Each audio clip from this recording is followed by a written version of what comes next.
आज हम एक ऐसे महान शख्सियत जिनकी हम 149वीं जयंती समारोह मना रहे हैं, भारत के एक महान स्वतंत्रता सेनानी, अधिवक्ता, राजनेता और राष्ट्र की एकता की अखंडता को एक सूत्र में पिरोने वाले भारत के पहले उप प्रधानमंत्री लौह पुरुष सरदार वल्लभ भाई पटेल के जीवन का संक्षिप्त परिचय की चर्चा करेंगे।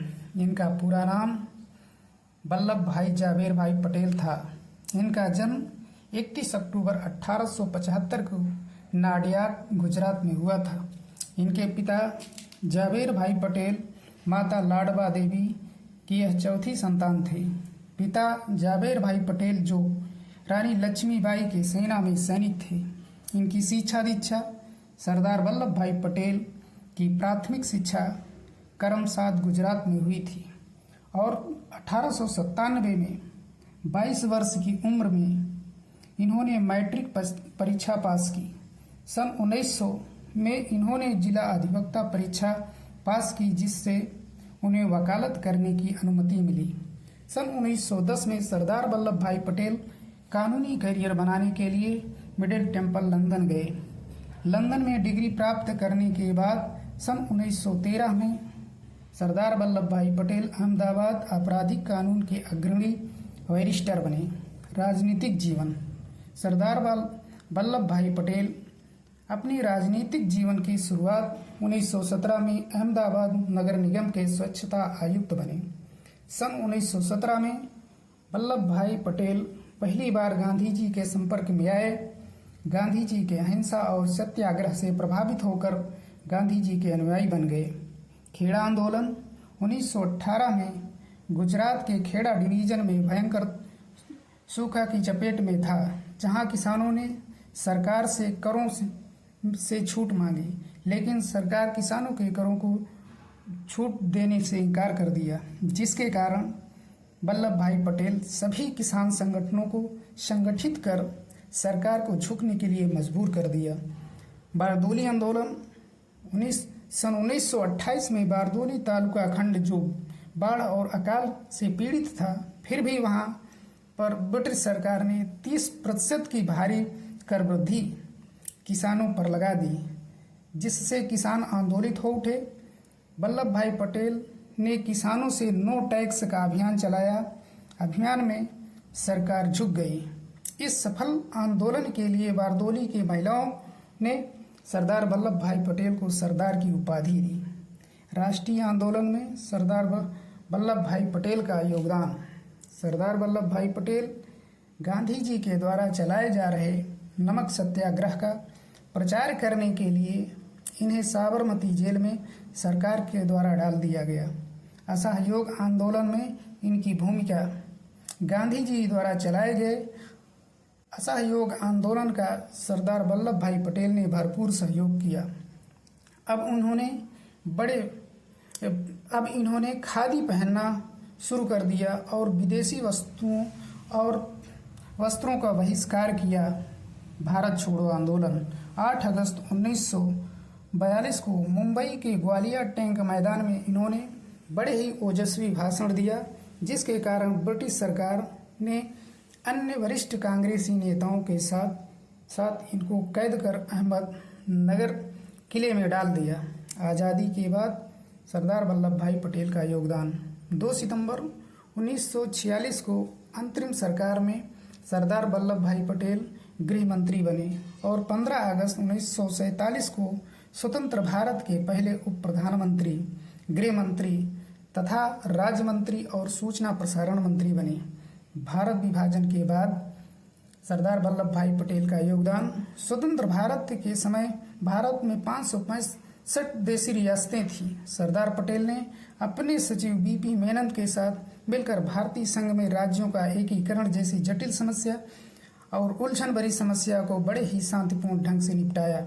किसानों के प्रति नीति स्पष्ट करते हुए 3 विषयों जैसे सुरक्षा, विदेश और संचार, यह तीनों विषय भारत के पूर्ण अधिकार के क्षेत्र में रहेंगे। इस आधार पर 3 देशी रियासतों को छोड़कर सभी को भारत में मिलाया, जिसके कारण इन्हें भारत का बिस्मार्क कहा जाता है। अन्य 3 देसी रियासतें। पहली रियासत थी हैदराबाद। भारत की सबसे बड़ी रियासत हैदराबाद। वहाँ का निज़ाम पाकिस्तान के प्रोत्साहन से अलग देश बनाना चाहता था। अब वह अन्य देशों से हथियार आयात करने लगा और जनता के भारी विरोध करने पर उन पर अत्याचार भी करने लगा। इसके साथ ही साथ यह भारत के लिए खतरा भी बना था, क्योंकि यह भारत के बीचों बीच स्थित था, जिसके कारण भारत की अखंडता सुरक्षित नहीं रह पाती। इसे देखते हुए सरदार वल्लभ भाई पटेल ने हैदराबाद में सेना भेजी और पुलिस कार्यवाही के द्वारा, जिसे हम ऑपरेशन पोलो कहा जाता है, भारत में विलय कर लिया गया। अब हैदराबाद रियासत भारत की पूर्ण रूप से अभिन्न अंग हो गई। जूनागढ़ रियासत 15 अगस्त 1947 को जूनागढ़ की रियासत का नवाब पाकिस्तान में विलय करने की घोषणा कर दी थी, लेकिन वहाँ की सर्वाधिक जनसंख्या हिंदू थी जो भारत में विलय करना चाहती थी। नवाब के खिलाफ जनता ने विद्रोह कर दिया। तब सरदार वल्लभ भाई पटेल ने जनता का साथ देने के लिए जूनागढ़ में एक सेना भेजी। नवाब पाकिस्तान भाग गया और वहाँ भी जन्म संग्रह के द्वारा भारत में विलय कर लिया गया। जम्मू कश्मीर रियासत। जम्मू कश्मीर के शासक हरि सिंह के द्वारा भारत में विलय पत्र पर हस्ताक्षर करने पर जम्मू कश्मीर को भारत में मिला लिया गया, किंतु यह मामला संयुक्त राष्ट्र संघ में चले जाने के कारण विवाद आज भी बना हुआ है, किंतु यह भारत का अभिन्न अंग है।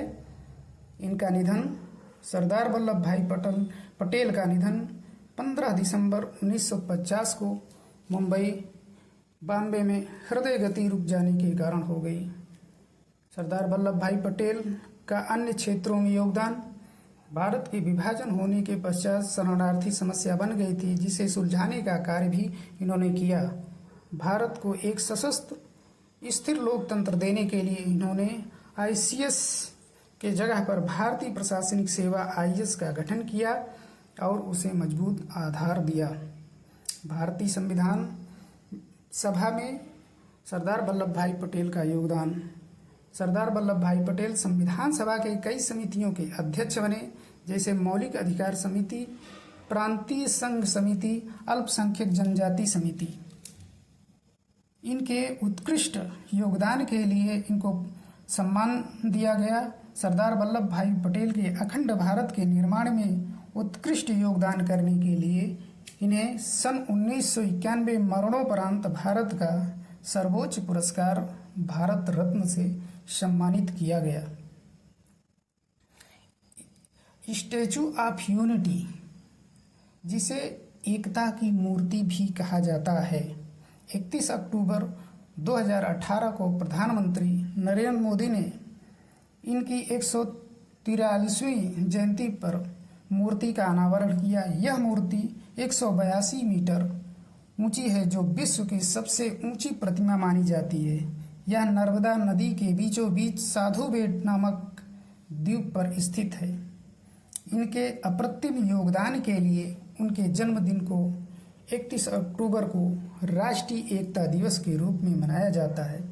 ऐसे महान राष्ट्र निर्माताओं में प्रमुख स्थान रखने वाले सरदार वल्लभ भाई पटेल को हम 31 अक्टूबर 2024 को उनकी जयंती पर नमन करते हैं, कोटि कोटि अभिनंदन करते हैं और वंदन करते हैं, और इनके सपनों को साकार करने के लिए हम सभी भारतीय हर प्रकार से प्रयास करेंगे, ताकि भारत एक सशक्त विश्व के पटल पर राष्ट्र बने। जय हिंद।